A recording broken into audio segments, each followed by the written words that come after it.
皆さんこんばんは。株式会社ポケモンの石原です。本日2月27日はポケモンデイ。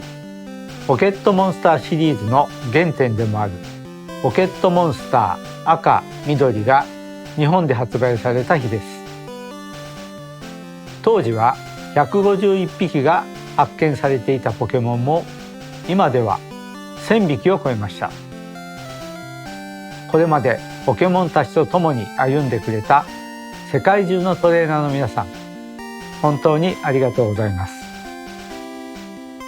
本日の放送ではポケモンのさまざまな最新情報をお届けしていきます。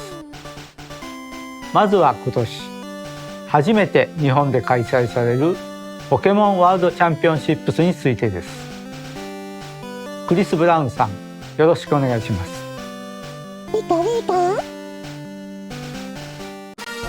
クリス・ブラウンさん、ありがとうございました。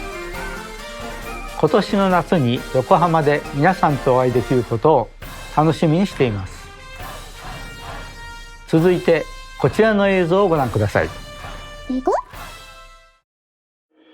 ポケモンカードゲームクラシックは普遍的にいつまでも遊べるポケモンカードゲームをテーマにデザインオフィスの粘土、クリーチャーズ、ポケモンが共同で開発をしました。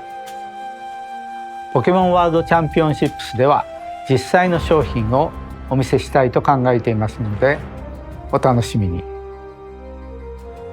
次にポケモンの新たな取り組みをご紹介いたします。ネットフリックスのキム・ミニョンさん、よろしくお願いします。キム・ミニョンさん、ありがとうございました。ネットフリックスとポケモンが送る新しいアニメーション作品ポケモンコンシェルジュ、皆さんにお届けできるまでもうしばらくお待ちください。